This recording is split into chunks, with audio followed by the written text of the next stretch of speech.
Welcome to all you listeners out there. Vegas Unwrapped coming to you live from the Waywalker studio at Vegas All Net Radio. Excuse me.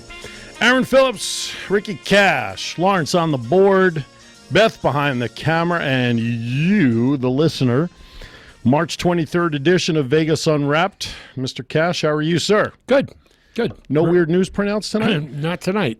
Because I have it on the schedule. All right. Well, I could make it. I can do that. It won't take 3 minutes at the national break. At the national break.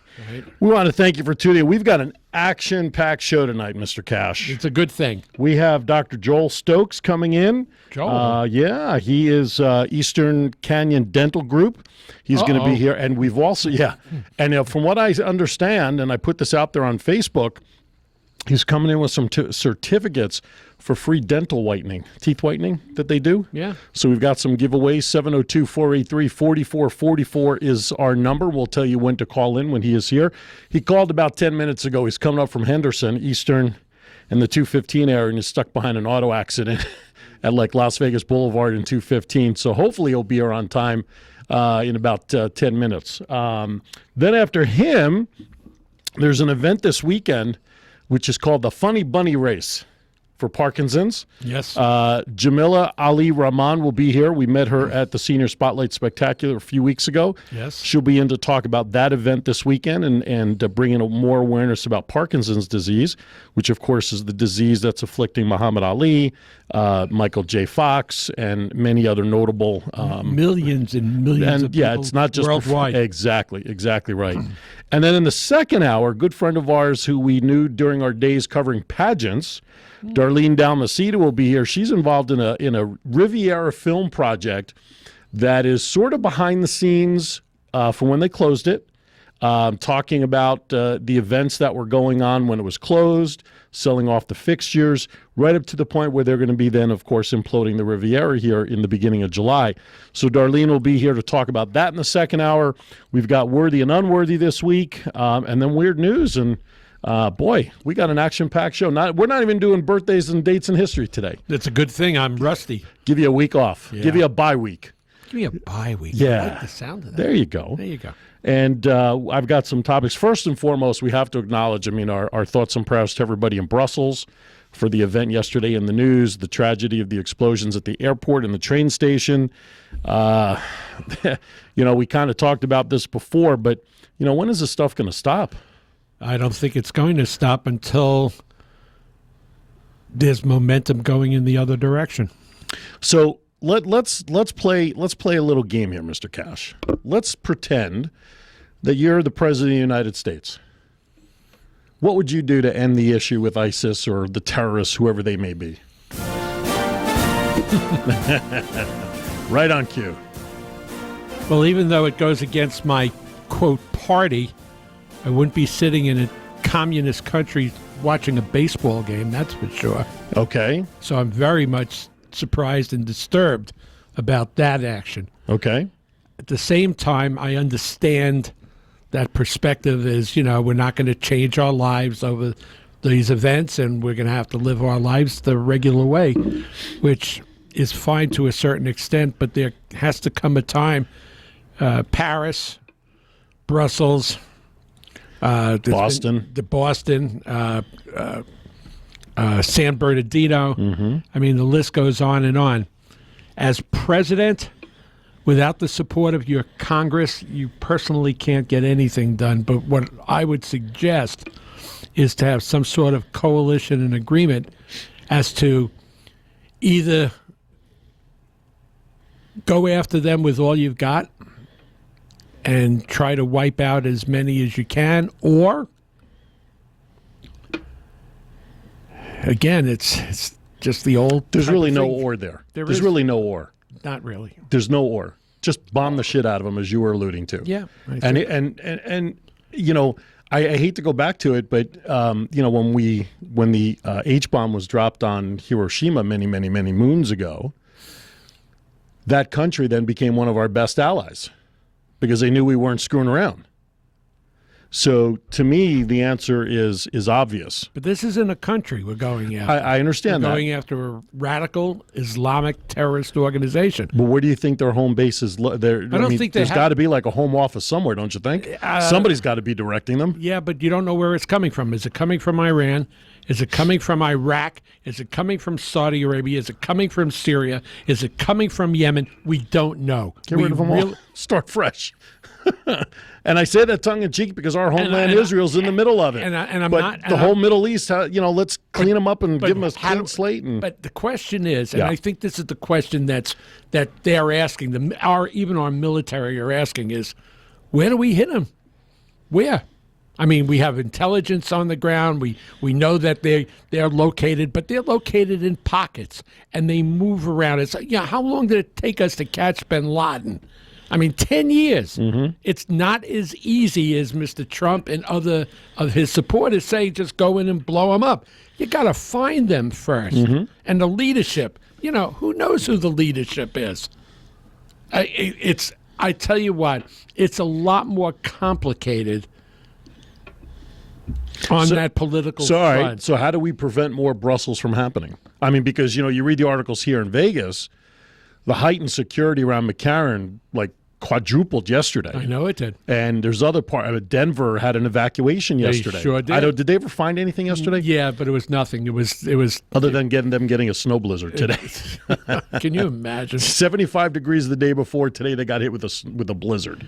You got to beef up the security, but you know what? It's going to be very, very difficult for the Americans in a big city, not necessarily in the small towns. But Americans in the big city are going to very, very much feel the presence of this added security. And it's going to be a little bit, watch, you'll see. Restaurants will go down, okay? Entertainment will go down because people will start getting to be afraid to go out of their homes. Well, that's not boding well for Las Vegas's economy, what you're saying there. You bet it isn't. So now, we have been fortunate, thanks to who knows what, whether it be the NSA or Homeland or or anybody, we've been fortunate. We haven't been hit to the extent, San Bernardino, Boston, isolated cases where damage was, of course, done. Anytime you lose a life, there's damage done.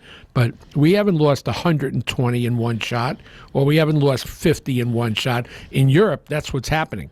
That is what's happening, and until we get something like that here, since 9/11, people. The closest thing would be how many people died in the Boston bombings? Do you remember? Yeah, look it up, would you? Thank you, Lawrence. There were plenty injured. Well, close sure. to 100 injured. Right. But I don't know what it's going to take. And my family wonders why I won't get on a plane and go to Israel right now. Yeah, well, I can dig that. It's just crazy. But anyway, all right, interesting topic. More on that for sure. Yeah, more to come on that another time. But again, we want to extend our thoughts and prayers. There were some Americans that were injured in the blast yesterday. None reported killed, as far as what I saw. But there were some injured. What was amazing about the story, and you see this on every one of these terrorist type attacks, the people that run towards the action as opposed to running away from it, the first responders, the everyday people that use themselves as shields to cover other people. Some of the stories I was watching, like CNN, I swear, I had chills running up my arms from just watching and listening to some of the heroism that was displayed yesterday, and it was beyond belief. 3 dead, 264 injured in Boston. Yeah.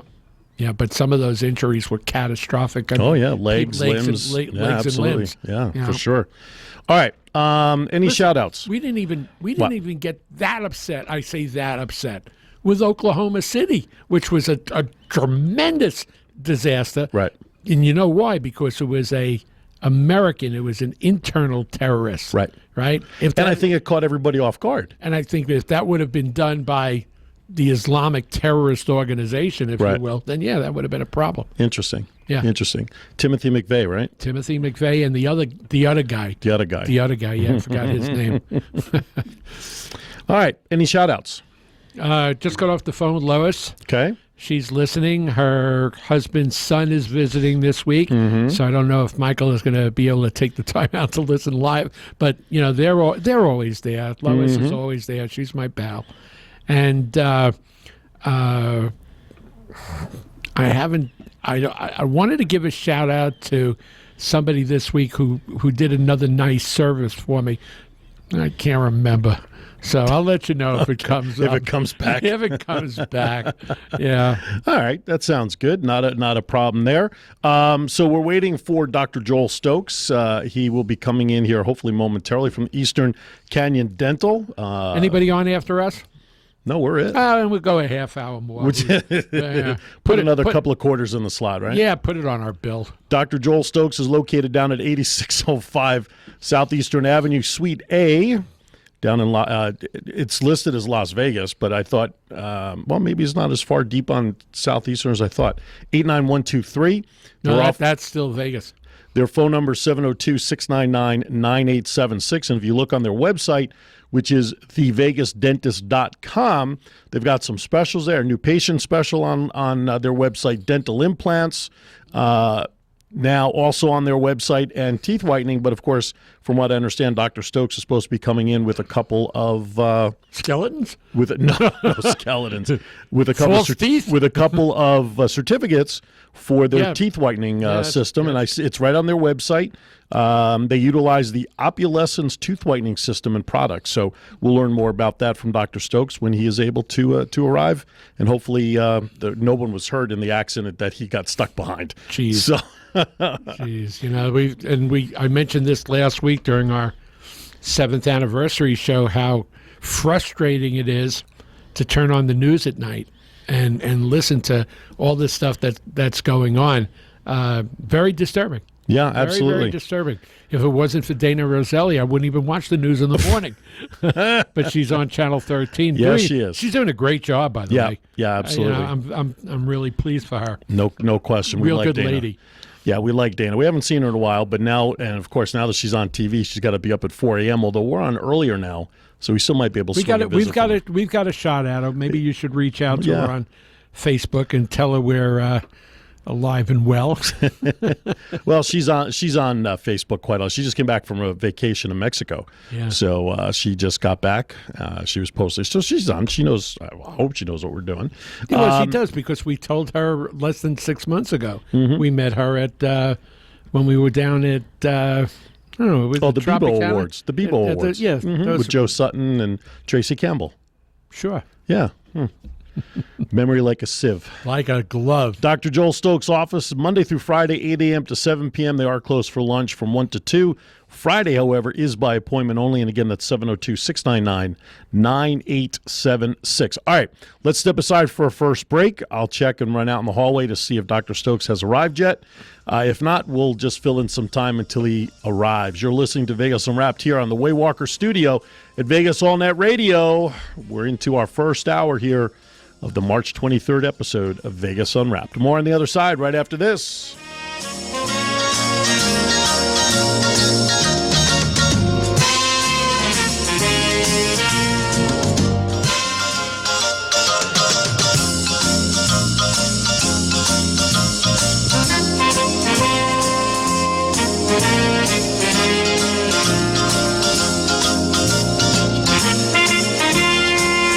All right, welcome back to Vegas Unwrapped. Aaron Phillips, Ricky Cash and company is here. Dr. Joel Stokes has made it in one piece. Yeah, but it's brutal out there. Yeah, stuck on the 215. Great weather and bad traffic. Yeah, hopefully no one was hurt in that accident you were behind. No. Oh, that's good. Yeah, So- it kept moving, but just little fender benders Yeah, and stuff like absolutely. that. Just normal stuff. With people, when people get distracted, they get stressed, they don't pay attention. Absolutely. And what do people And that's what we're going to talk about today. That's right. Okay. That's right. Dr. Joel Stokes, Eastern Canyon Dental, where experience meets technology, located at 8605 Southeastern Avenue, Suite A, in Las Vegas, Nevada, 702-699-9876. So you're a veteran of interviews, because we were talking as we were walking in.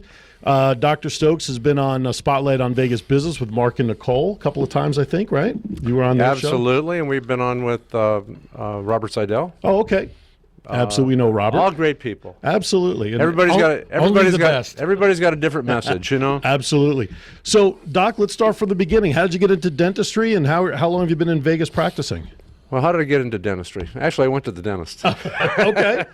And I was in high school in San Diego. That's Okay. where I was born and grew up in San Diego. Okay. And I went to the dentist, and I had a phenomenal dentist in San Diego way back in a long time ago. Okay. Year not to Back be in- not to be disclosed. And I was inspired by how professional he was. Okay. And I thought it was just a neat thing to do. So after that, I was like 13 years old, and I decided I was going to be a dentist right then. Okay. That's pretty cool. And so I went to San Diego State Mm-hmm. undergrad, and I was actually had a real interesting major. I created my own major down there. It was Did you? a chemistry, English, and zoology major with a music minor. Oh, my I goodness. played the trumpet for 25 years. Wow. Can you still play today if you had to pick it up? The last time I played in public with I like that. no, nasty I like comments. the disclaimer. Was at my daughter's wedding. Oh, okay. Back about 7 or 8 years ago, and Gotcha. I actually went into training for 6 months because I hadn't played for so long. And when you Sure. don't play, you lose the chops. You lose it. know. Sure, sure. And actually, I played in front of with a wonderful string quartet here local called the Bella Ramore String Quartet. Okay. And they're professionals, and I played two songs before the wedding, and none of my friends knew I played. Oh, and my daughter didn't even know. It was a big surprise. sure, sure. And so it was kind of exciting to get up and do something a little bit different. What'd you And play? I played Sunrise Sunset from Fiddler on the Roof. We know it well. Yeah. Is this the little girl I carried? All that stuff. Yeah, sure. And then as the processional happened, it was the Trumpet Voluntary, which is a march that is traditional in weddings. Okay. Da, da, da, da, da, da, da, da. Gotcha. I don't sing well, but I play well. And actually, I got standing ovations from all my friends. None of my friends knew I played at all. It was There you just a go. big secret. It's like a closet trumpet player.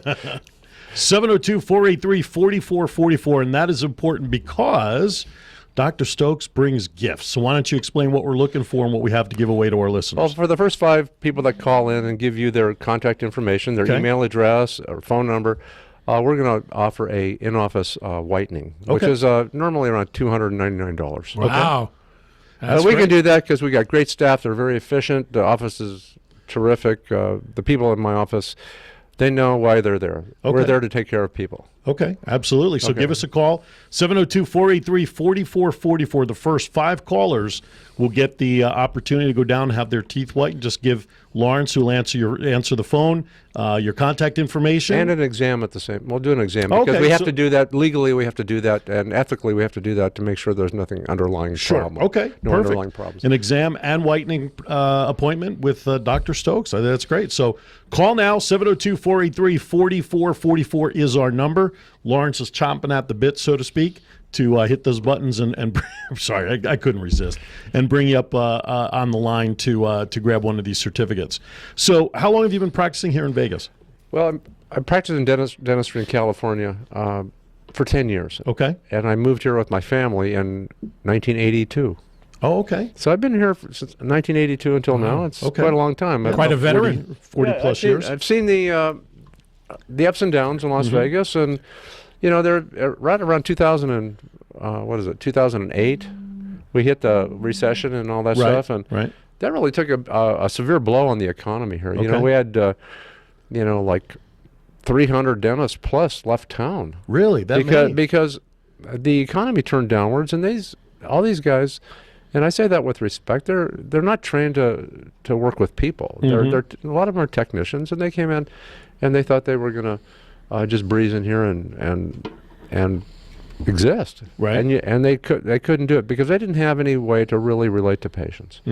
And over the last 7.5, 8 years, I've taken a lot of advanced training, which allows me to show people how to stay out of the dental chair. And when I tell people I'm going to help you stay out of the dental chair, the bell goes off. Right. The light goes off, or the bell goes off, or they both go off. And they said, "What do you mean you can help me stay out of the dental chair?" Well, if you let me do my job Right. the way I'm trained to do it, you're going to spend the smallest percentage of the rest of your life in a dental chair. Right. Preventive medicine. Yeah, you're going to spend the smallest percentage of the rest of your life in a dental chair. And Right. also, when you do that, long term it costs you less. In fact, that message is on the back of my business card, and it's on a poster in my reception room and in every room in the office. And this is the back of my business card. If you're on TV, you can see this. It says, "Notice to patients. I understand my job to be as follows: to raise the probability as high as possible that you're going to spend the smallest percentage of the rest of your life in a dental chair, after my team and I work diligently to first help you achieve the same level of dental health that I would provide to a member of my own immediate family." Is that the best standard or what? Absolutely. Doesn't There get you much go. higher than that. It's a great mission statement, and we will post it. We are currently videographing. Not only that, we're videotaping the show, so we'll be able to put that up there. We'll give one of the cards to our videographer. That's and great. Make sure that's up But there as well. that poster is in my reception room. First couple minutes, if somebody comes and sits down in my reception room, which is small because we don't make people wait. Right. There's a shocker from a doctor's No, office. I mean, if somebody waits more than 10 minutes in my office, it's Right. there's got to be something crazy going on, or Sure. else I got stuck in traffic or something like that. But time is important. You know, when a patient comes into my office, they're spending time with me. Sure, And sure. I respect that, because once time is gone, it's gone forever. Right. And a patient's time is as valuable as mine. Right. We each have time, you know, to spend on certain things, and I respect that. And that's good, because I don't think many doctors have that approach. I just on the converse side to that, I'm going to share this with the audience, because I go see an endocrinologist, and usually when I go, I take the first appointment 8:30 in the morning. It's the first one, and he's already in the office, but he doesn't come into the waiting room till 9:15. I'm like, come on, you know, into the patient room. I'm like, I took the first appointment at 8:30, not 9:15. Yeah, I usually go and I try to get the first one in the morning or the Right. first one right after lunch. Yeah, exactly. Got to get that round of golfing in the That's summer right. early. Well, While that's it's right. still Before relatively it gets cool. too hot, right? Right. Yeah. Absolutely. All right. Did we have our first caller there? Someone called in for it? And they have a question. All right. All right. All right. You're on the air, caller. Vegas Unwrapped. Thanks for calling. Hey, thank you for taking my call. I wanted to ask the dentist a question. When you do the whitening, I mean, what process is it? What do you have to, do for that? Well, Gene, actually, you come into the office. There's a lot of ways to do whitening. They have, you can buy stuff in the store called whitening strips, and then they have, we can actually make trays and put a gel in the trays, and you wear them yourself. But I'd like to have our office have much more control on it. So you actually sit down. My assistant comes in and she puts these barriers that covers the gums and protects them, and she puts a gel on the teeth. And we used to use something called Zoom, but that generated a lot of heat and created a lot of discomfort. But the technique that we're using now is Boost, and we have really great results. And that's how it happens. It takes about an hour. I was just going to ask what the length of time is. It's about an hour. It's about an hour. And is it? So you have to sit like for an hour with this on your teeth? Oh, yeah. Okay, I mean... I like that. But let me say something. It's usually takes a long time for teeth to get darker. So to spend an hour to reverse 5 years or 10 years of darkening, that's a pretty good investment in time, isn't it? Mm-hmm. Yeah, absolutely. No, that's fine. I'd never had it done before, and I just wanted to ask. And Okay. I figured, having it done professionally has got to be better than just the stuff you buy at the drugstore. I mean, I never felt that could really work very well. Well, the problem is that there's lack of control. Right. You don't know how long to Right. use it, when to use it, this and that. How often? But this way, I think we get the best results. Is it just a one-time appointment for Yeah, it? Or it's a one-time appointment. do you recommend? And then maybe every, sometimes people come back every 8 months, a year. Oh, whatever. okay, really? That So it long? holds that long? Yeah. That's Wow, good. that's impressive. Yeah, it all depends. It all Right. depends on the patient's habits. If they Smokers brush their or- teeth with blueberries every day, it's going to get dark, A lot of coffee, a lot of smoking. Thank you Yeah. for calling, Gene. We Gene- appreciate it. Gene- oh, wait. Thank you, and Gene- thank you for explaining the process. Hang- I really great. Before appreciate you- that. Thank you. Hang on, before, Gene. before you hang up, give Lawrence your information so we can hook you up with that. I think he free got it whitening. before she got on. Oh, really? Yep. Okay, cool. Yep. Jane, good. Jane will look forward to seeing you, okay? Thank you, gentlemen. Thanks, Gene. Okay. Bye. All right. We have 4 more to go. 483-4444 is the number. Dr. Stokes giving away a couple of whitening. We have another call on the line? No? Okay. Thank you. 4 more certificates to give away for the teeth whitening down at his office. We got into Cash and I had a guest in the studio earlier today in our office, and we were talking about dentistry. Okay. Okay. And I want to get your input on this, because I think there was some validity to this about the perception of dentistry, and it's a perception that dental work is expensive. How do you respond to that versus other medical procedures or doctor visits or things like that? Well, dental work can be expensive. Okay. You know, sometimes if you just look for the cheapest price, you get the cheapest product. You get what you pay for. You get what you pay for. That's why our philosophy is this. Right. If you go ahead and let me do my job the way I'm trained to do it, you let me treat you like a family member, you get everything stabilized. Right.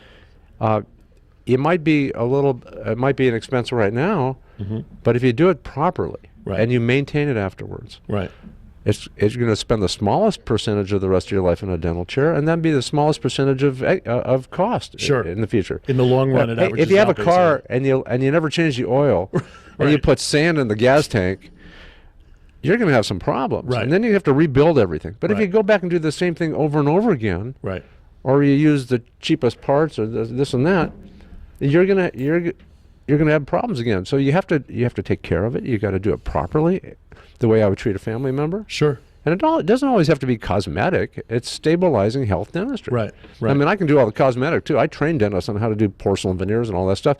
But that's the icing on the cake. Sure. But you got to have a cake before you put the icing on it, right? That's true. Okay. I think we have another caller for another certificate. Cammie's on the line with Vegas Unwrapped. Thank you, Cammie, for calling. Aaron Phillips, Ricky Cash, and Dr. Stokes. Hi. How are you? Good. How are you? Good. We're not. We're amazing.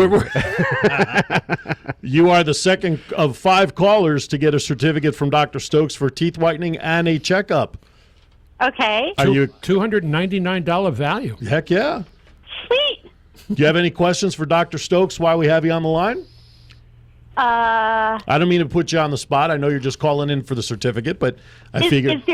Is there a time limit for when we have to get the whitening and checkup done? Good question. Before Easter. You want to have white teeth with Easter egg hunt. That's Sunday. Within the next week or so, Cammie. That's Sure. fine. I'm just playing. I'm just kidding with you. It's still a good deal. I mean, Absolutely. Some of these. Thank you, Cammie, for calling. Don't forget to give your information.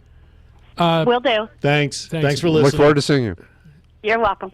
Some of the procedures are like the dentists actually give strips to the patients and tell them to use them at home. That's nothing about what you're doing. Well, I think that's just like a Band-Aid. Is it? It gives somebody something to do. And Well, it sounds like it's no different than buying the teeth whitening strips off the shelf, right? yeah, Unless they're different, unless they have a different kind because it's professional. I don't think so. I think some of the stuff that you buy is provided to dental offices too. But Okay. I don't know. But I don't know. Okay. Yeah. All right, I'm going to stop there. We're at the bottom of the hour. Let's take a quick break. You are listening to Vegas Unwrapped. Dr. Joel Stokes is in the studio, Eastern Canyon Dental. You can look up his website at thevegasdentist.com. And we got 3 more certificates to give away. 702-483-4444 for teeth whitening and checkup. We also have a media section on our website. There you go. So we'll check on that during the break. We'll be back right after this.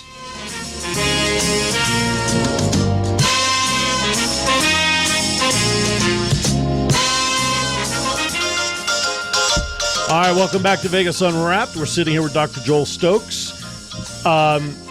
There's a lot of dentist office here in town. What separates you? What separates you from the pack, basically? Well, first of all, I've been doing this a long time. Okay. My experience, our mottos, it's where experience meets technology. We're high tech, but also when you have over 40 years worth of experience, there's not much you haven't seen. True. And I've seen a lot. Okay. Las Vegas has treated me and my family really well.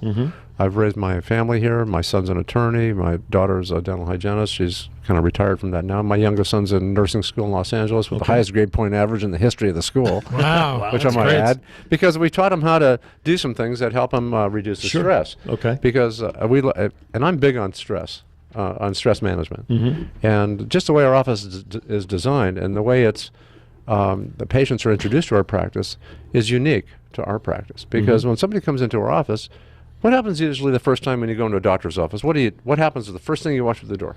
You smell receptionist. No. Do you have your insurance card? right. And fill out these forms. Right. Fill out these forms, insurance card, sign in. Not in our office. First thing that we do when somebody comes in, a new patient, unless it's an emergency, because an emergency patient comes in. I'm going to give you my emergency policy. Sure. If somebody comes in, I have a one-time offer. Somebody is in pain, they're in emergency. They can come into my office. I will get them out of pain. It will not cost them anything. Wow. Free emergency care, one time. Wow. One-time visit. But then we invite somebody to come back, and we sit down before any of the insurance and all that other stuff. And we sit down for about 20 to 30 minutes, and we make sure that we can establish a doctor-patient relationship. It's got to be a go on both sides. It's got to be a good thing for both for the patient and for the doctor. And we can communicate, we can develop the doctor-patient relationship, then we go into everything else. That takes about 20, 30 minutes. We actually go sit down and we talk. And that's unique. Absolutely. How do you handle the chicken shit patients like me? Normally I break out in sweats and it's like kryptonite to Superman when I talk about dentists. So the fact that I'm not even sweating talking with you right now should say something. But, Well, I mean, how do you handle patients like myself? That's really interesting, and that happens all the time. There's a perception of dentistry that it has to be a terrible thing. And a lot of that comes from previous experience, and we actually have a syndrome called, something that we call dental PTSD, post-traumatic stress disorder. And we know that if there's a traumatic event back in your history, back in your life sometime, just being in the same environment can trigger that. Sure. And it all comes back up, and you remember that you had when you were 5 years old, you had a tooth pulled out, and the guy didn't use the anesthetic, or whatever. I'm just using that. Yeah, as an well, you're example. right on so far. But what happens is it's the perception of a bad experience. So Right. what happens, we have ways that we actually sit, like I said, we sit down for 20, 30 minutes. Sure. And then what that does, it helps develop a trust relationship. When trust goes up, stress goes down. Okay, and when stress goes up, trust goes down. They don't work together, trust and stress. And so if we can help somebody calm down, I've actually had patients that come in and they have tears running down their face, and they're on the verge of tears. That's it. I'm serious. It's true. I know. I'm that guy. At that time, I kind of sense it because of my training. Right. I will actually sit and talk to them, and we have some techniques that we use to help them. And I'm going to show you something. It's called a calming card. Okay. It's a series of simple math, single-digit math problems. Okay. And we know that by stimulating certain parts of the brain, by doing simple single-digit math on a repetitive basis, it's called a distraction and reappraisal technique, that you trigger parts of special nerve cells in the brain that actually can reorganize the blood supply from the stress part, where the adrenaline, the fight or flight, Right. neurochemical, and cortisol. It can actually redistribute the focus of your brain to the areas of your brain which are calm. The prefrontal cortex. Because I'm pretty good at this. And so when we do have these techniques, and just the way the office is designed, we never tell people they have to do anything. Everything's voluntary. Sure. When things are voluntary, you can relax. If you ever been in gone into a place to buy something, like, maybe a car, and they swarm you, the stress response goes way out the roof. So this is a whole way to tamp down the stress response. And when we do that, I see the tears dry up. We actually can talk. Right. It becomes calm.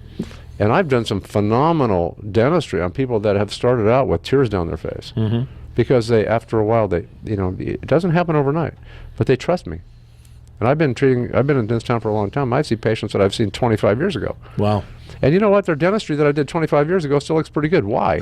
Why? Because they took care of it after Because you did they allowed me to do the same job. type of dentistry I would do for a family member a long time ago, Right. and they just come to get their teeth cleaned out. They don't have anything to do. So they're spending the smallest percentage of the rest of their life in a dental chair. Right. Ricky? Dr. Joel, let me ask you this. Yes. One of our listeners just texted me, wanted to ask you a question.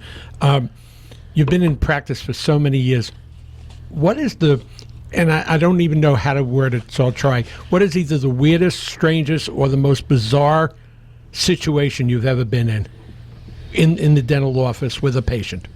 Whatever that might be, whether it be the condition of the patient or what you had to do or how unbelievable, because you did say something before which is interesting. You said, I've seen everything. So tell us what's the one thing that will always stand out as a story that you can tell the grandchildren and the great grandchildren, and they'll pass it down? Does it have to be weird, or can it be great? It could be anything you like. You know. Okay, I had a fellow that came into my office and his mouth was just really falling apart, and all of his teeth were worn down, and he was really embarrassed. He was going to get married, and he asked me what I could do. I said, well, this is not going to be an easy one. It's going to take us about 8 months because he needed some dental implants, and I have a wonderful implant doctor in my office too. Does a great job. In fact, he just got back from Moscow. He was lecturing about dental implants in Moscow. Oh, wow. He's really good. And so he said, well, what can you do? So we wound up rebuilding his entire mouth. We did crowns here and there, and we did some implants, and I actually had it on a video on my phone before my phone got stolen. They wanted that video. And I was. That's a whole other story. Okay. Actually, somebody stole my phone right off the desk in my office. Oh, but boy. that's a whole other thing. But we did a video on my phone, and he put his arm around my shoulder, and he says, "I just want to tell the world that this was expensive, but it's the best money I ever spent. I have my smile back." And that's a great thing. When just think about the number of people that can actually create that kind of effect for another person. Right. Plastic surgery requires a lot of incisions and rearranging tissue. I have a son-in-law that's a plastic surgeon, and I know what he does. And there's a lot of recovery. Right. But you can do some phenomenal things for patients that are fairly benign. I mean, they're fairly non-invasive. I mean, it's dentistry, but I can create some beautiful smiles in a fairly short amount of time. And I don't have to put them in the hospital. Dentistry is a great profession, but think about all the dentistry that's done in offices under local anesthesia. No, really, but if you think about if you would equate that to a medical doctor's office, you'd be in an outpatient center with thousands of dollars worth of costs. Right. Dentists really do a great job. 702-483-4444. We only have a couple of minutes left with Dr. Stokes, and we only have 3 certificates. We have another caller on. Was that? No? Robin off the air. Oh, Robin off the air. She doesn't want to get on the air. Okay, that's fine. So we have our third. She just didn't want to get on the air. She called in to claim her certificate. Thank you, Robin, for calling. We appreciate it. So we got 2 more to go with about 3 minutes left of our time with Dr. Stokes. That's pretty cool. That's very cool. That's good. When you said 5 certificates, I wanted to say, boy, I hope we get 1 or 2. Well, so listen, when I leave the studio this afternoon, in about half an hour, 45 minutes, I'm going to go back to my office. Okay. And what am I going to do? I'm going to sit down with the patient. Remember we talked about, we sit down and we go through what we call a briefing visit, 20, 30 minutes. This fellow came in yesterday. He had a broken tooth, and he was in pain, and we took care of him. Good. And it didn't cost him anything. So we're bringing him back today to sit down and go through that initial visit to now establish a better relationship, a longer relationship, and not in a situation where he is in an emergency. Right. You cannot. When somebody's in pain and they're in an emergency, they're stressed. Right. So you have to deal just with that. I take Valium when I go see my dentist. Does he take it too? He probably should. But it's so funny. You mentioned about previous experiences. My mom, may she rest in peace, when I was that 5-year-old kid, I used to sit on her lap. She used to hold me over. And she had black and blues in her shins to the cows come home because I was kicking and screaming. And my dentist, Dr. Isaacson, may he too rest in peace, he died with my teeth prints in his hand. Oh, yeah. Because every time he got close, I was biting down. I'm going to challenge you. Okay. I'm going to invite you to come down to my office and spend that briefing visit, that 20 to 30 minutes with me, and see how different it is. Okay. You got it. I will do that. I have your card, and we'll give you a call. We'll schedule it. And then you can really have a better idea of what we really do. Because talking about it is nice. Of course. But experiencing this of course is better. Of course. We're on Eastern. What's the cross street that you're at? Wigwam. Wigwam and Eastern. Perfect. Between Wigwam and the 215. Okay. I'm on the Las Vegas side of Eastern. Gotcha. If you look out the window, it's Henderson. Gotcha. That's good because my car doesn't go to the other side. There's a movie theater there. Oh, yeah. Oh, yeah. Right in the back there, in the back of that parking lot. The Colonnade. Colonnade is right. Yeah. 702-699-9876 is Dr. Stokes' phone number. Eastern Canyon Dental, 8605 Southeastern Avenue. The website, thevegasdentist.com. He's got some specials right there on the website. All the information. You can even book an appointment right there online if you want to. Insurance. He's got all the information you need. And check out the media section, because I had some TV interviews that we talk about some other things. I've been on the Morning Blend and things like that. And you can actually see, radio is nice, but if you can see who's talking to you, it's really nice. Well, they'll see it on the video when we post great. it up there. And then when Okay, it's up, great. send you the link to post up if you choose to as well. Okay, that's great. All right. That's great. Thanks, Dr. Stokes, for coming in. It was We my appreciate pleasure, it. and I want to wish everybody a happy holiday this weekend, or Absolutely. whatever holidays you celebrate, and just be careful. And Absolutely. Fair enough. Thank you so Okay, much for coming in. okay. We appreciate it. Okay. All right. Great meeting you. Coming up next, Jamillah Ali-Rahman, Funny Bunny Race, Parkinson's, coming up next at their events this weekend, Mr. Cash. Yeah. Walks in and he knows her. So there was a reunion in the hallway. So, all right, Lawrence, take us to break. We'll be right back.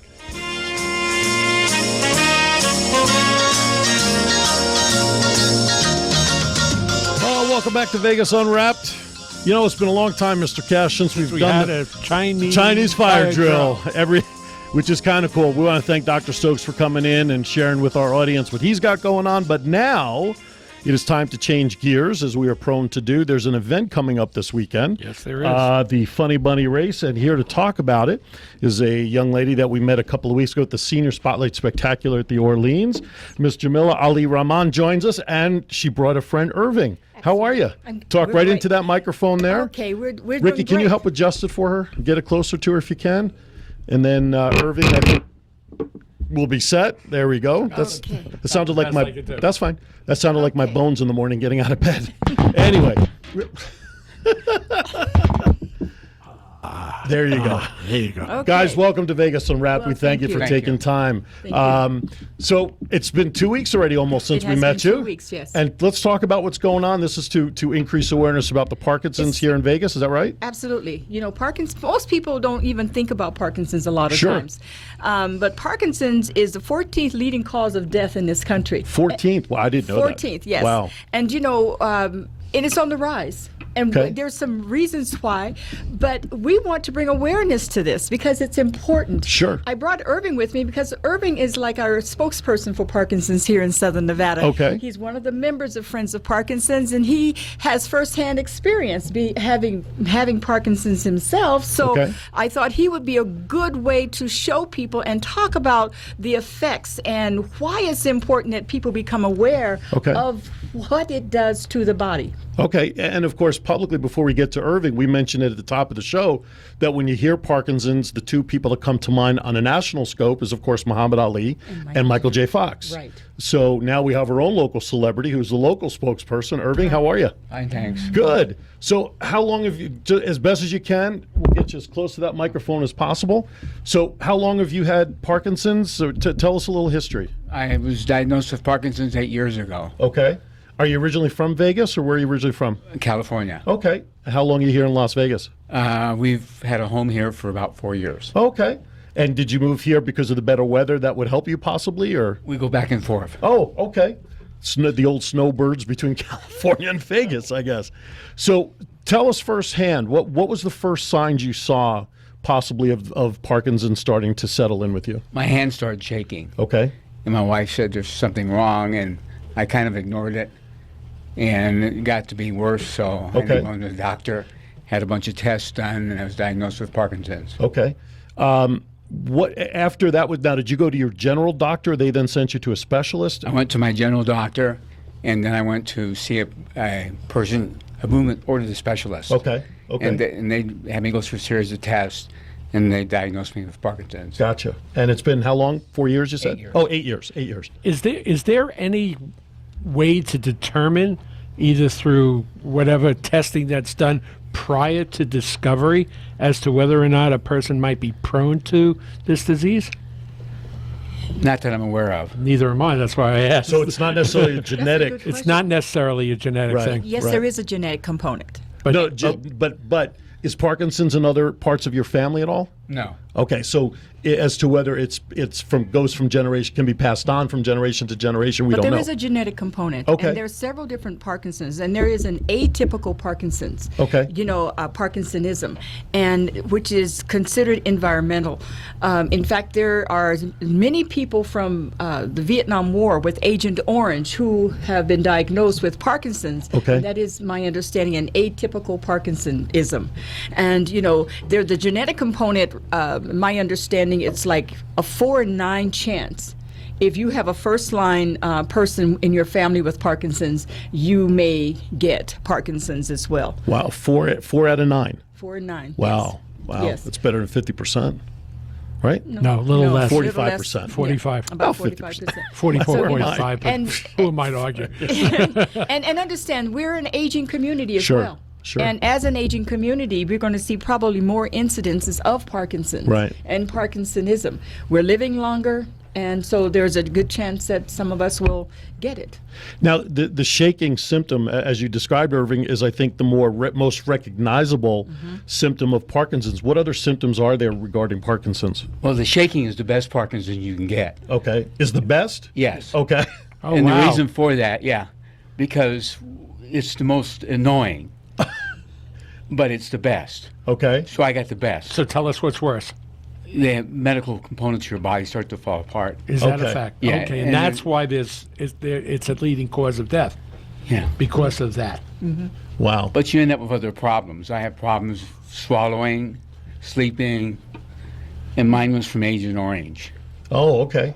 Just what you were Absolutely. talking Yeah. about. Sure. Wow. And see, with Parkinson's, you have the shaking, yes, but like he said, there are other things that Right. go along with that. Right. And you start your voice, you lose your voice, you can't swallow, you start to freeze, you can't move, your body goes into like a frozen position, so Right. you have to, and so there's lots of things that you have to learn to overcome and work with. Right. It's very important that as our community that we become aware of the importance of people knowing Right. what's happening here. Would it be fair to say that it's considered a neurological? Absolutely. Okay, then with that said, what types of treatments over the years have they developed to this point in time that helps treat the condition?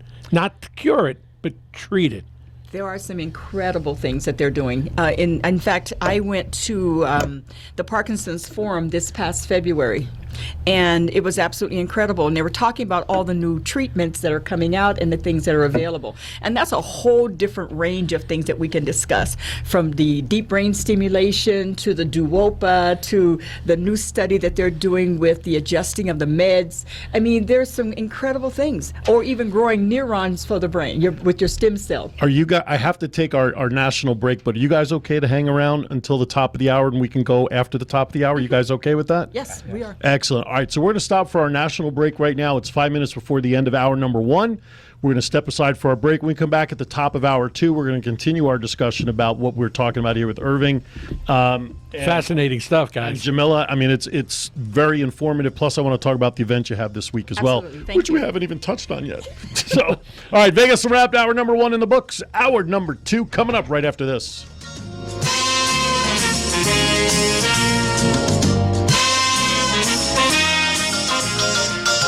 Hey, welcome back.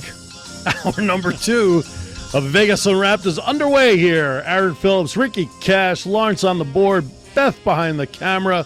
It is still daylight outside, which is a good thing because we're not used to doing this in the daylight hours. Coming to you live from the Waywalker studio here at Vegas All Net Radio. Special shout out to Jay Lee back east who is listening. And, of course, you, our listeners, if you want to give us a call and talk to... Who's that? Jamillah? Finer. 702-4, and you said walking in. Oh, no, Robin, you said it walking in. I better check my phone. 702-483-4444 is our studio line. Sitting here with Jamillah and Irving. We were talking before the break about the Parkinson's disease and some of the effects that Irving has experienced. And we were just talking about all the different kinds of Parkinson traits that are out there. And, of course, I also want to talk about the event you have coming up this Saturday at Brent Trent Park up in North Rampart Drive, which we'll talk to in a few minutes. So let's get back to where we were before the break. We were talking about the different kinds of Parkinson's and what's going on. So why don't you pick up from there what you have? Well, some of the symptoms and stuff we were talking about. Okay, and we're going to talk specifically about Yes. symptoms. You know, in fact, I had some things I wanted to specifically cover because, you know, Parkinson's is actually a progressive disease. It is, you never get better. You can only monitor it and manage it. You know, the symptoms generally happen long before you're ever diagnosed. Okay. And sometimes between 5 and 10 years before. Wow. You know, and it's generally an atypical kind of disease where on one side of the body you may swing your arm, the other side you don't. In fact, there was one person who told me about her husband who was diagnosed fairly recently, said he would shower and wash his hair, and on one side his hand would stop moving, the other one would keep going. Wow. And then he drop his hands and go back, and then it would both We'll work. like reset it almost. It resets. Wow. And so there are other things where you may lose your sense of smell. You can't. One of the signs of having Parkinson's is the ability not to smell peanut butter. And so, you know, there's some little tricky things that you can learn, you know, that I've had to learn working with the community. And say many people, it's like it says, according to the documentation, many people experience the tremor as their primary symptom, but many people don't even have tremors. Right. They have where they freeze, where the body will freeze, Okay. or they lose their voice, or they can't swallow. There's so many things. And each person with Parkinson's has different experiences. Right. So you have two different people, you have two different Parkinsonisms. How many people in Las Vegas are afflicted by Parkinson's? Well, that's a whole different subject, but I can tell you best guess is somewhere between 10 and 25,000 people here Wow. have Parkinson's. That And has been diagnosed. That's been diagnosed. Okay. And that's best guess. And Sure. the reason I say best guess, and that's something that I learned when I was at the forum, is there is no data collection system for Parkinson's in this country. Wow. So we don't know as a community how many people officially in this country have Parkinson's. On a national level, it's somewhere between 500,000 and 1.5 million. And if you're a math person, that's a real big range. I was going to say a plus minus ratio of 1 million. Jeez. That's huge. That's huge. And so that's one of the things that we want to strive for through Friends of Parkinson's, is through our events and activities, is to start developing on a local level some sort of data collection system. Because with that, we can determine who we can go to when we have trials, clinical trials, how people are responding, how to reach them actually, because it's a big community, and we believe that we can reach all of them. Okay. Now, I do want to ask you this question, about how did you get involved in this and why? Well, it was really kind of interesting. I was on a board of a national organization, and when you're in a national organization, their view is on a national level. Right. It doesn't come down to the local level. I wanted to do something that affected the local Las Vegas community. I live here. Las Vegas has been very good to me. Las Vegas is a very generous community. And so when they're looking at national issues, me focusing on local issues, we didn't have the same mission. And so I decided to start my own organization, which is Friends of Parkinson's. Gotcha. And anyone who has an interest or has a family member or something with Parkinson's, we call them friends. And so therefore the name. Is there a website? Absolutely. Why don't you give that? It's friendsofparkinsons.org, www.friendsofparkinsons.org. Okay. I noticed we also have a few common friends, Ray Wilson from the Chamber, and of course Charmaine Lee, friends of ours. So if hopefully Ricky and or I can get out there a little bit on Saturday, not to participate because walking 10K or 5K, we're lucky if it's 5 feet. So we have a hopper. We can hop. Oh, I can see Ricky hopping down the bunny trail right now, can't you? But we're going to try to get down there and show our support, because I think it's I think you know, the fact that it's the 14th killer among our people, you know, it just astounds me. It's mind-boggling. And yet you when you see people like a Michael J. Fox and what he's been able to do, and literally resurrect a great career. And you see how he struggles with his work, but Right. seems to be Right. as good as it could be expected, I guess would be the best thing to say. But I'm sure, and again, if you have enough money to get the best treatment available, I mean, That's you can't, he certainly gets that. Right. Not Irving- not beholding. No, anything. absolutely. I mean, It's I'm, just where he I'm is. delighted Yeah. that he can get that kind of treatment. Irving, what are you doing right now to maintain the disease so it doesn't get worse? Are you on meds, or you go see a doctor so often? What's your protocol? I'm on meds. Okay. What I do is I go to therapy twice a week. Okay. I go to boxing twice a week. Really? Boxing? Yeah. Oh, that's interesting. Yeah, yell, scream. What you're doing, you're punching a bag. You're Right. You're moving, Okay. and the voice is a problem. Yeah. Movement's a problem. Okay. So I'm doing it all. Great. Okay. And then I'm tired when I get back. I take a nap. There- I go for my walks. Okay. So it sounds like you're increasing your physical activity. Yes. So that helps to balance or keeps things lucid, so to speak. That's correct. Okay. I've got a really serious question for you. Yeah. If you care to share it. Okay. How has this affected your general outlook on life and your attitude? Well, every day is a good day, and I have to have that attitude because today is my best day. It only gets worse. So I got to make the best out of what I can. And I really am having an interesting time going through this. And it makes me have some soul searching and stuff like that. Sure. But I have a good life. I don't got nothing to complain about. God bless So, you. Good job. Good job. And I bet you have one heck of a caregiver that's there by your side all the time, right? Yeah, I feel bad for her because they see it more than we do. Right. We suffer it, but they have to put up with us. Right. And it's not a nice, it's not a good, pleasant thing for them to have to go through. So, but it's easier for us because we're the ones inflicted, but they have to put up with us. Right. I don't mean negatively. Right. They have Sure. to deal with it. Yeah. Right. It's got to be tough. Do you have children? Do you have sons, daughters? I have my son is 42 Okay. or 40. No, he's 44, right? And my daughter's 37. Are they here in Vegas?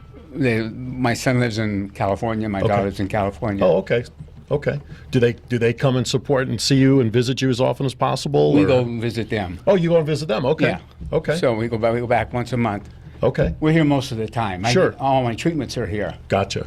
They actually have more places here for treatment than I had in California. Really? Now that surprises me. Depends on where in California. So. Yeah, I was in Riverside. Okay. Yeah. Yeah, this is Las Vegas. It wasn't for her. I got into a couple places that I would have not been able to get to. Wow. Well, this is good. Well, we're glad that you're in a place that's helping. Absolutely. Yeah.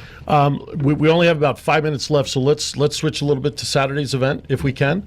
It's the Funny Bunny Race for Parkinson's, Saturday from 8 a.m. to 2 p.m. Brett Trent Park, 1600 North Rampart Drive. That is the park where the indoor soccer facility is near Vegas and Rampart there. Talk about what's going on there. What's going on is that we're going to have a bunny hop for the children and an Easter egg hunt. We have a 1 mile walk, 5K run, Okay. and a 10K run. And it's for all ages. It's a family event. Okay. And it's a community event. We want everyone to come out and support us and to support the Parkinson's community. We need you. And, you look at all of us, and we have Irving here because this is the face of Parkinson's here in Las Vegas, and we're happy. We want to live joyous lives. We want to have our best life today, and that's the whole tenet of this event as well. It's a fundraiser, but it's a family fun day so that you can get to know us and see what we're doing in the community for Parkinson's. Where at the park is the registration? Where do people go when they first get there? Is it in the building and then you come out? How does all that work? You come into the parking lot. We're going to have registration set up right there. We're going to have signs, Okay. big signs, so you can see where we are.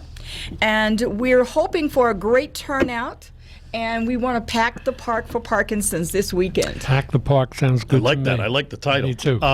8 o'clock starts what? Registration? Registration is 8 o'clock. What time is the 1 mile walk kickoff? The 1 mile walk maybe start about 9:15 or so, but the 5K and the 10K will start first. Okay. Because those are the the people. Sure. Those are the real hardcore people. Those are the real hardcore people. I'm thinking myself for the 1 mile walk. I may be able to pull that one off and drag Robin with me.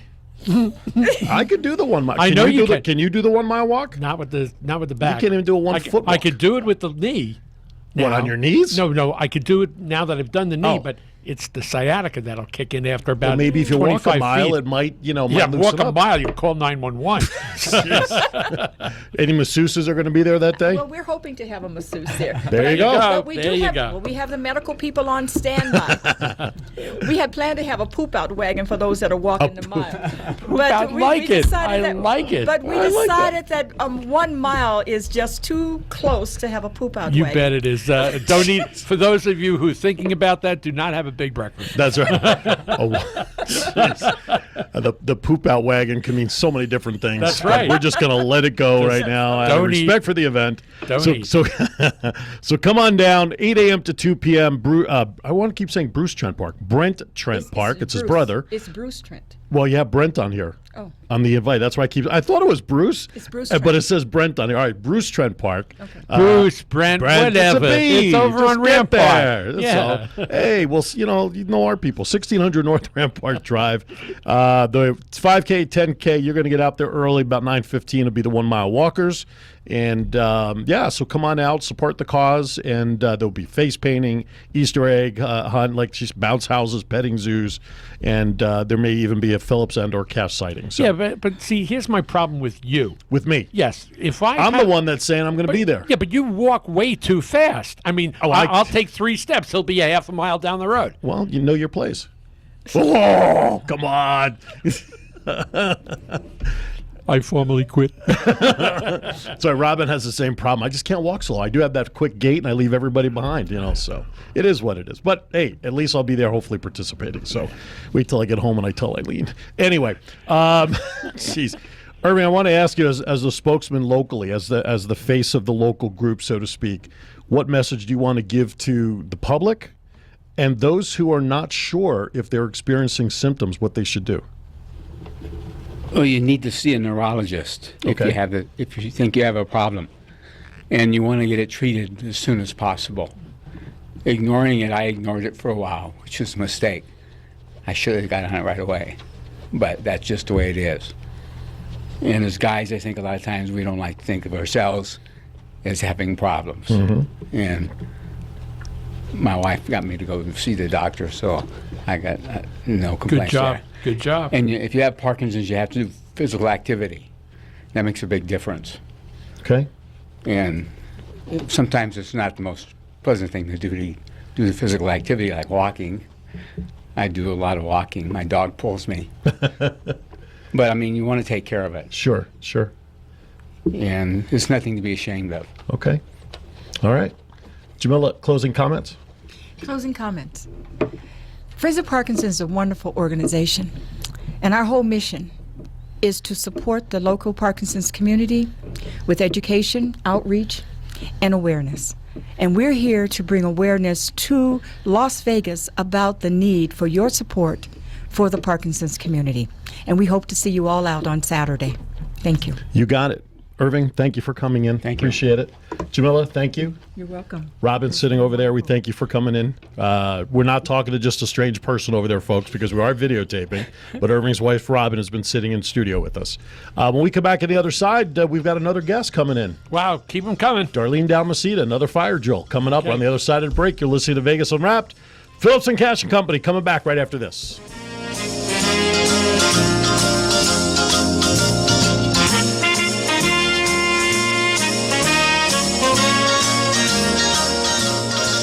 Hey, welcome back.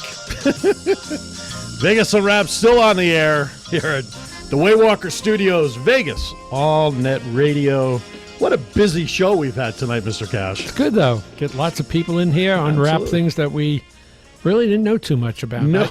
Especially the last guest. I mean, that was, How often do we talk Parkinson's? Not really very much. and when we do, we don't really have any frame of reference. No. So it's But enough of that, moving right along. because now we're going to talk about the Riviera.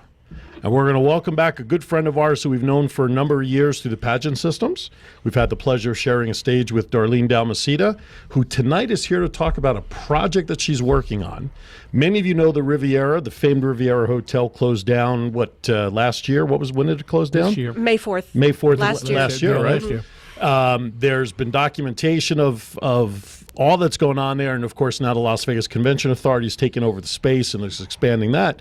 And I even saw the episode on Ghost Adventures when they did their investigation of the Riviera. Right. But now you're working on a movie that kind of takes you from the point the hotel closed, if memory serves, right, where you're kind of behind the scenes with people buying fixtures and stuff like that, Right. and all that kind of surrounds all that. Talk a little bit about what the project's about. Before you do that, let me give you one piece of info that will be relevant to this. Okay.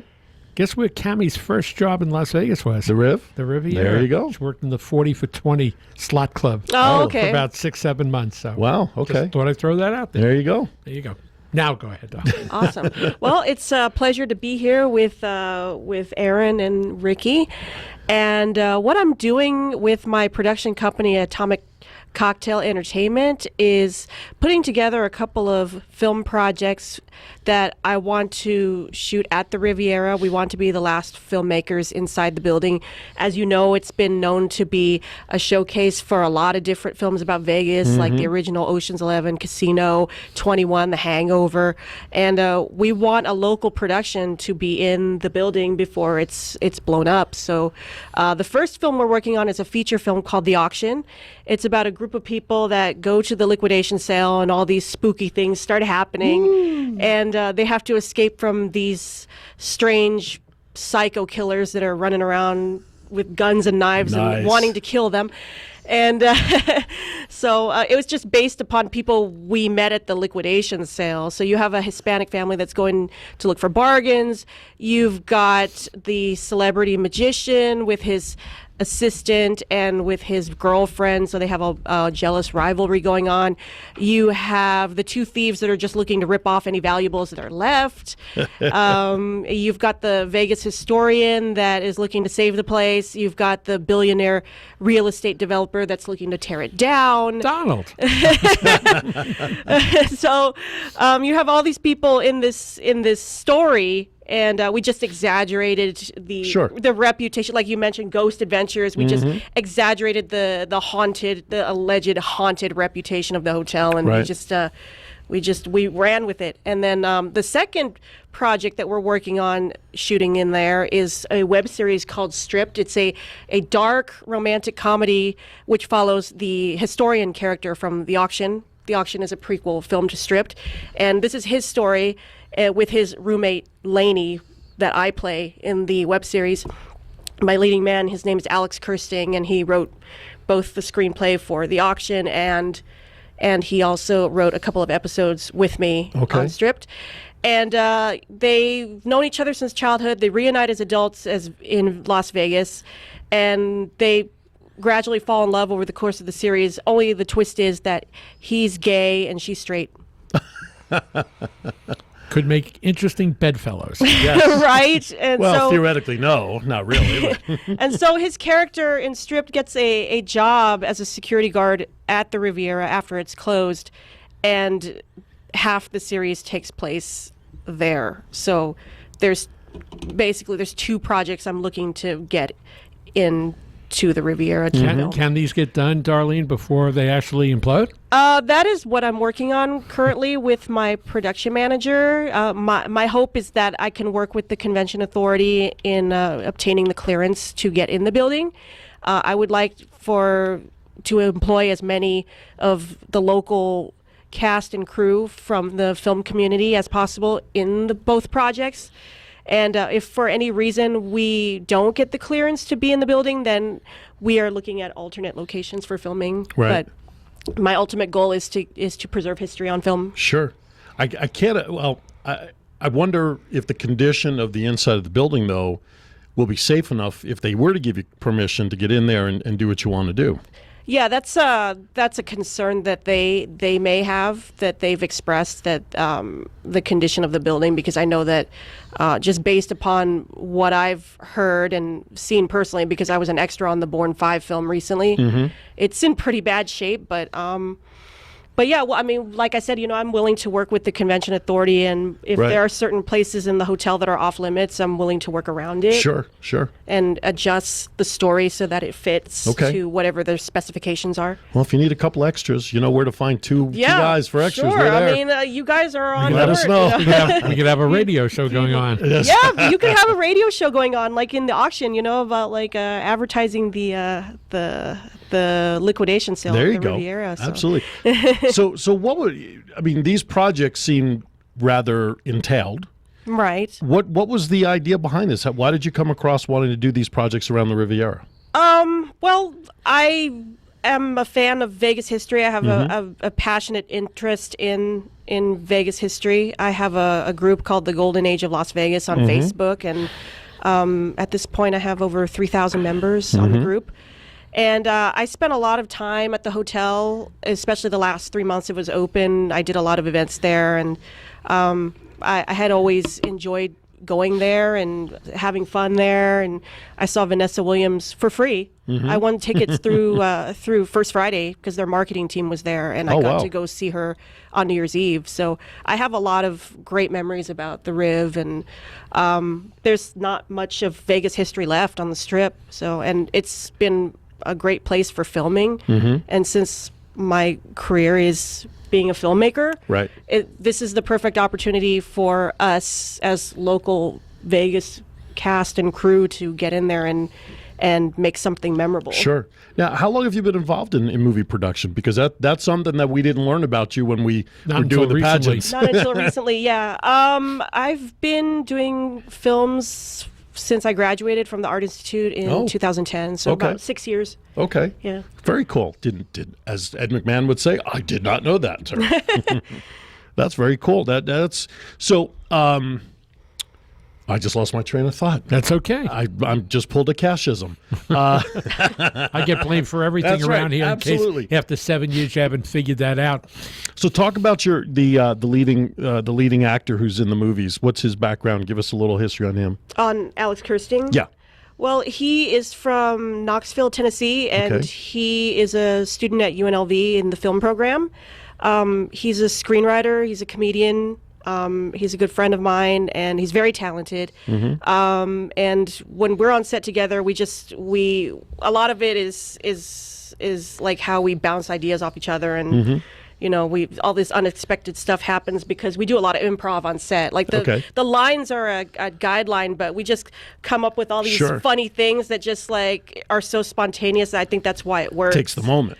Right. So That's the chemistry, right? right, exactly. And yeah, I mean our friendship, our relationship is a lot like I guess Milo and Laney's in the story. That's why it works so well. Gotcha. So that's why I cast him, because I was looking for an actor that had hidden talents, because he knew how to do card tricks. Because there's a scene that I wrote in the Versailles Theater where his character goes up and he does his card tricks and magic on stage. So Very good. So he's actually employing his actual skills. he's employing his actual skills, and just nobody else in the audition came close to what I was looking for. Gotcha. What goes into putting a production together, aside from getting permission from the Las Vegas Convention Authority for access? But is there permits? What goes into wanting to do a project like this? I know that you have to get insurance to do a film like that. Liability insurance. Liability kind of thing? insurance, that's a given. The Nevada Film Office is always very helpful.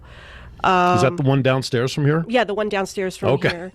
And let's see. Well, you have to come up with a budget. Okay. There's a lot of things that are involved as far as rehearsals and casting the right people. And the right crew members. How do you secure funding for this? Well, right now I have an Indiegogo campaign that I've been running since January 28th. It's going to end on the 28th, on March 28th. But I made it an in-demand campaign so that people can keep contributing for as long as we need the funding. So right now we're at $1,160, and our overall goal is $20,000. Okay. All right. Give the information for the page, for the fundraising page. You can go on to www.rivierafilmlv.com, or you can go on to Indiegogo.com, and you can just type in the search "Last Film at the Riviera." If you can also find it that way. Okay. So what we'll do is we'll reshare the link on our Vegas Unwrapped page. Yep. And Sure get that will. out there for folks. So what else are you working on Well, since we last seen you? We're actually having a fundraiser at an exclusive venue. We're going to have it at Michael Jackson's estate on wow. April 8th. And the people who would like to come to the event can contact me for a secret perk on Indiegogo, where they have to make a donation of $30, and with that $30 donation they also get the perks above it, which is a shout out on social media, a free download of both projects, and DVDs of the projects. And once they get the invitation and get to be on the VIP list and make their donation, then they can come to the event. There'll be a silent auction, there'll be a bachelor and bachelorette auction, there'll be a local filmmaker showcase. So a lot of our local filmmakers are going to show their trailers and their short films. So that's the next fundraiser And we're that's working on. what day? That's on Friday, April 8th. Oh, that's like 2 weeks away. 2 weeks away. Okay. right. And how are you promoting that event? It's invitation only, but I'm willing to open it up to members of the film community or anybody who's interested in what we're doing Okay. and wanting to donate to our event. Okay. Win some great prizes. Very cool. Let's backtrack a little since we know you from back in the day. Hold that thought, because it's bottom of the hour. Okay. We got to take a break. Okay. We'll be back with more with Darlene right after this.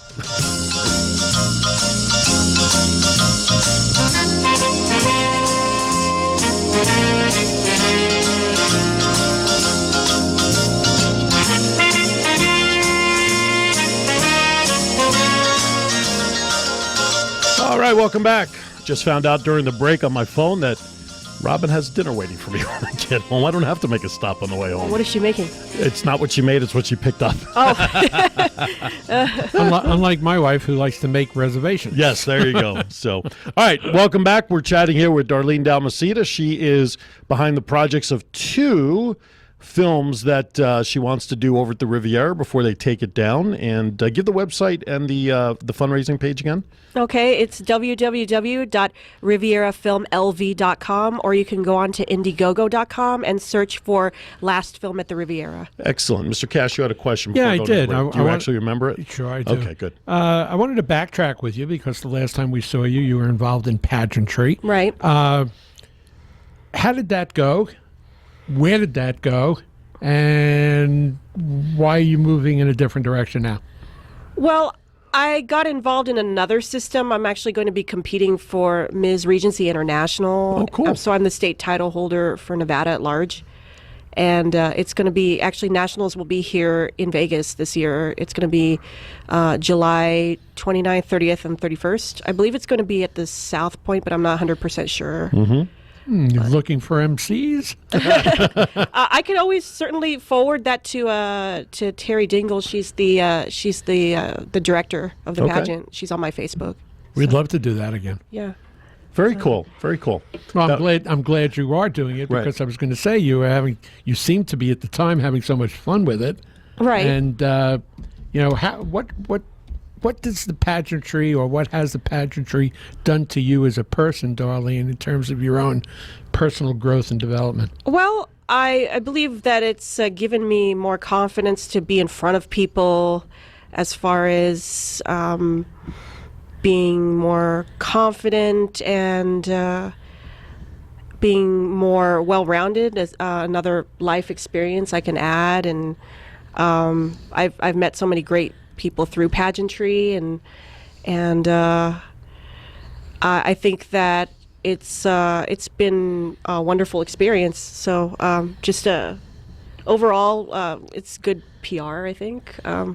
I mean, I'm so used to being in front of people anyway. Sure. But it's given me more confidence to be to go out there and do all these Do things the things that you want to do. that I want to do. Sure. What about the competitive nature of it? Did you ever feel pressure on that side of it? Well, I mean, like any competition, you always feel pressure, but you know, everybody was out there to have a good time, and you know, I never felt like any sort of meanness or cattiness from any of the girls. They were all just super supportive. I was going to say, I didn't get that feeling Neither from did the I. pageants that Neither we were did I. involved with. No, Never did. maybe in other systems. I mean, I can't Right. speak for other systems, but just in the particular one that I was in, I was just always felt welcomed. right. So. Yeah, good job. Absolutely. That's what we felt too. Just wanted to, now that we hadn't seen you in a while and never asked a question back then because we saw everybody was happy. Right. Just wanted to have a new perspective. Sure. Right. Well,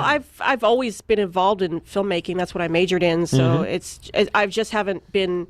I could consider this like my first professional project because in the past people have always volunteered to do things for me as far as my film projects. But now that we're going to have a budget, we're going to be in a major hotel strip casino like the Riviera, albeit defunct, but No, but the reputation of the hotel. The reputation of the hotel. It's a pretty major step forward Right. in my career, and then everybody else's that are on They're board going to be with involved. me. Yeah, sure. How many people are going to be on the cast of the movies? Probably I would say for the auction, there's about 30, 35 people. Okay. In stripped, maybe 15, 20. And how long are these movies going to be? Are they... Stripped is a web series that's 12 episodes long. Okay. We're going to have 2 seasons. an hour each? No, they're going to be between 10 and 15 minutes. Oh, okay. Gotcha. And then the auction is a little bit over an hour. Okay. Very cool. Listen, I'm excited for it because Me I think too. to get involved with that property is tremendous, and to see Yeah. what you have in mind to do with it, and I love the goal of making it the last local film production Right. company in the Riviera. I think is tremendous. Just make sure you get all the cameras out before the place comes down. Right? I know, right? Well, I've got somebody else that I know that's working on a documentary about the actual implosion. Everybody off the set. That's right. Hurry up, Claire. Hurry up.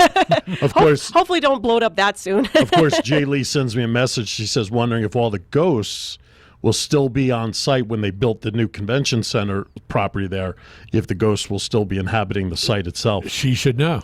She should know. Right. 82 times worth, she should know. Sounds good. Listen, Darlene, thank you so much for coming in. We appreciate it. It was great to catch up with you. All right. Look out for more information on the projects on the Vegas Unwrapped Facebook page. And don't forget Indiegogo for contributions to the production. I think we're going to battle it out during the break as to whether we're going to do weird news or worthy or unworthy to wrap up the show. So we'll see. We'll keep Lawrence on his toes. We'll see who. Maybe we'll do one of each. Have them go back and forth. No? Okay. We'll see who wins on the other side of the break right after this. All right. Thank you for having me. Thank you, Darlene. Take a guess.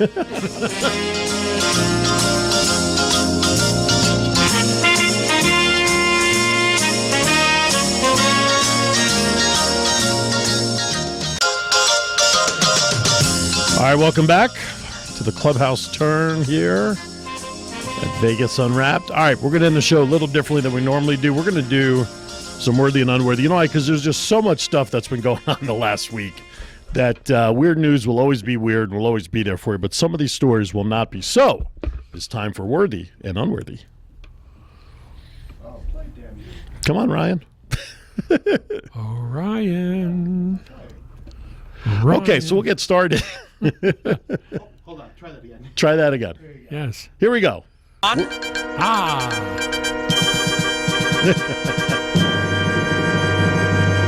Flash, welcome to Worthy or Unworthy. All right. All right, here we go, Mr. Cash. Worthy or unworthy? Rob Ford, the former Canadian politician that did all the drugs while he was, in office up in Toronto. Passed away. Worthy or unworthy? It's a worthy story because one cannot forget that although, as Jim Rome said this morning on his show, yeah, we had fun at his expense back in the day. Mm-hmm. There's no fun in a man of, 46? Is that it? Yes, 46. Suffering from cancer and leaving a wife and small children, that we should find anything disparagingly to talk about him now. So it's a worthy story because he was a public figure, and we tend, at least in this country, to give public figures a send-off. That's newsworthy. Okay. Yep. I think it's worthy only because of what he did to put himself in the spotlight. And you know, I'm not trying to talk negatively of the guy, but it was kind of almost a joke what he was doing. You know, with the drugs and everything. But it's the end of that. Did he die? What was his cause of death? Do you remember? Cancer. That's the sad part. That's what makes it worthy, depending upon what it was, and brings light to it. But let's give it a worthy because he made news, and why not? All right, does the name Philip Frank Panzica III ring a bell to you? Oh, yeah. Yeah. He was the guy that was part of the Link Sex Act back in February. Well, Mr. Panzica III was killed over the weekend in Texas. Was it in Texas? Gunned down in Houston outside a strip club. Where his girlfriend was a performer. Was not the girl that he was with, however, no, she was from New York. Right. But you're right, not the girl he was with on the Link. And the girl that he was with on the Link was not the girl that he came to Vegas with, who was the fiancée at the time, which I just learned at this juncture of his demise. Right. So some people say it was a carjacking because there were two thugs in the back seat. When the guy got into the cars, he was waiting for the stripper to come out of work.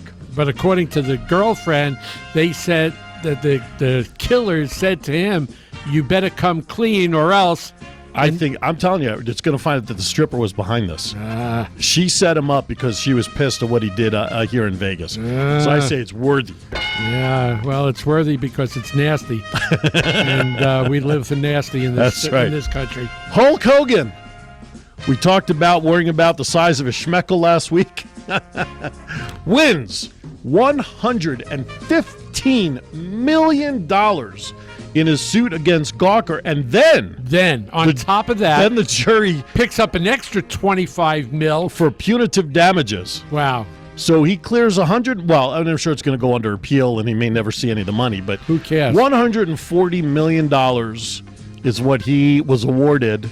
And part of the reason Gawker. I believe that he was awarded that is Gawker would not appear at the trial, therefore giving a semblance of guilt. I thought the owner of Gawker was there because they talked to him in a press conference after. I'm talking about the husband, the one who filmed it. Oh. Yeah, he wasn't the actual Gawker. Yeah, he wasn't the Gawker, the stalker. Anyway, the fact of the matter is that good for you, Hulk.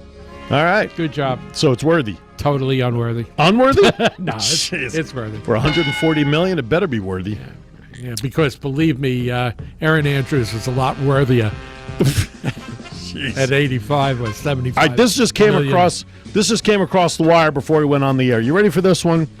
Do you know who Jared Loughner was? Well, let me fill you in because dead air on radio is not good. He was the shooter who shot Congresswoman Gabrielle Giffords a few years back in Arizona at an event. Now, you ready for this? He is suing her for $25 million, saying she was never shot. She was acting and took acting lessons from Ronald Reagan when he was allegedly shot, according to him, when he, with what's his name? Hinkle. Hinkle, what is it? Hinckley. That's the one. $25 million he's suing her, saying she wasn't shot. Yeah, it's like Jodie Foster made him do it, and just like the Kalamazoo guy last week, the app made him do it. The Uber app. The Uber app made him do exactly. it. So, yeah, that's really wild. Totally unworthy as far as I'm concerned. Police. No, not worthy. Here's some good news. This is worthy before I even read it. Nevada jobless rate under 6% for the first time since 2008. Very nice. Definitely worthy. Worthy story, but of course the political spin, if you'll look at the other side, is because more jobs were lost and people have stopped applying for unemployment. Therefore, the unemployment numbers are really not true. And again, they're deluded. That of course. They're deluded? And that's anybody that is against the fact that under this past administration, the numbers have gone down, they'll find a political spin to make it sound like, no, that's not what really happened. And that happens all the time. Okay. So you're saying it's not a true 6%? No, well, I don't know. I personally don't know. I like to believe what I read. It must be on the internet, so therefore it has to be true. Quoted by Abraham Lincoln. Yeah. You mentioned this kind of tongue in cheek the other day when we were chatting about what's been going on. A lot of recent deaths. Publicized deaths. Yeah, I wanted to come up with a new segment on Vegas Unwrapped as to who died this week. Well, let's throw a couple of names out there. Unbelievable. Today alone, you ready? I probably don't even know these things. Ken Howard, who was the White Shadow, passed away today. He was also president of SAG for a while. Yeah. He passed away today. I liked him. We announced last week in breaking news, Frank Sinatra Jr. passed away. That really threw me because I said, he didn't die. Yeah, exactly. Because I was watching it, by the way, on our video right Unwrapped thing, and see the expression on my face. Like, he didn't die. What are you doing, Phillips? What are you, mad? And this one today, I loved listening to him on covering baseball games. 90 years young. Passed away today. Joe Garagiola passed away today. Oh no! Yeah, his son is still a big wig with the Arizona Diamondbacks. Well, he was doing the broadcast for the Diamondbacks. Yeah. So Joe Garagiola passed away today. I used to love his Game of the Week with Tony Kubek. Yeah, back in the day. Yeah, Listen, as I love to tell everybody, nobody gets out of this place alive. No, that is for sure. All right, so that does it for some of those topics. How much time we have left? Couple. 4 minutes. All right, so you know what? I'll pull up a couple of quick stories here on Weird News. Well, I got a couple. You got? I got them all here. All right, so I'll read one while you find your glasses. Trying to put, as a critic charged, lipstick on a pig. Michigan Governor Rick Snyder boasted in March that the lead in the water crisis plaguing the city of Flint for months now had actually spurred job growth.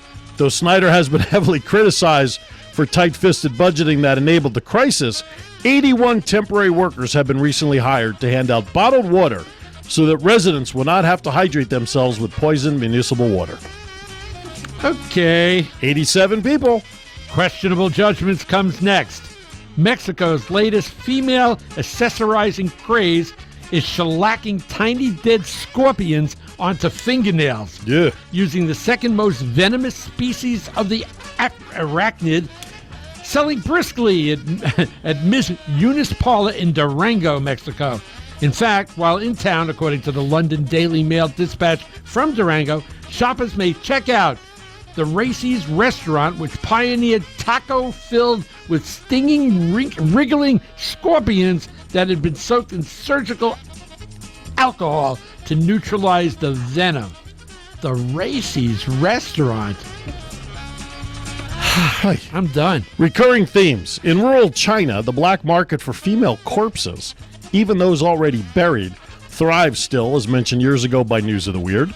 According to legend dating back 30 centuries, men who die as bachelors will spend eternally alone, and thus their families arrange quote-unquote ghost weddings, in which a corpse, presumably freshly buried, is stolen and relocated alongside the man.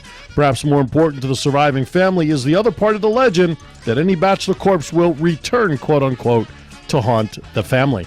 Okay, you tell me this. You tell me the Civil War's over, and I'll laugh. The Tennessee Senate voted in February to make its official state rifle the .50 caliber Barrett M82, big in the sniper community with a range of 1.1 miles. Oh boy, 1.1 miles? 1.1 miles. Jeez. I wonder what Jethro Gibbs would think about that as a shooting distance. He could knock it right out of the park. All right, what are we down, about a minute and a half? All right, let's wrap up here, Mr. Cash. What a busy show. We want to thank all of our guests for coming in today. Dr. Joel Stokes, we thank you for callers for calling in. We gave away 3 out of the 5 certificates that he brought for this whitening project and gave me a challenge to come down to his dentist chair, which, of course, caused my wife to laugh hysterically via text that I would actually take him up on that challenge. Want to thank Jamillah and Irving from the Friends for Parkinson's. They stopped in. Great event this weekend over at Bruce Trent Park over on Rampart and Valley Drive. So come on out between 8 and 2. There's a 1-mile walk, a 5K, and a 10K race, and all kinds of events for the kids. And, of course, Darlene Dalmaceda was just here talking about some film projects involving the Riviera before it implodes. Thank you, guys. If you're in the local community and you're somewhere close to Town Center and Desert Inn, Temple Beth Shalom is holding its Purim party, starting in about 5 minutes. Oh, now? Yeah. Oh, okay. There you go. All right. That does it for us this week. We got another action-packed show next week. A lot more interviews, a lot more things going on. Thank you, Lawrence. Thank you, Beth. And thank you, the listener. Mr. Cash, be kind to each other. Sir, why is that? We are all we have. Have a great week from Vegas Unwrapped.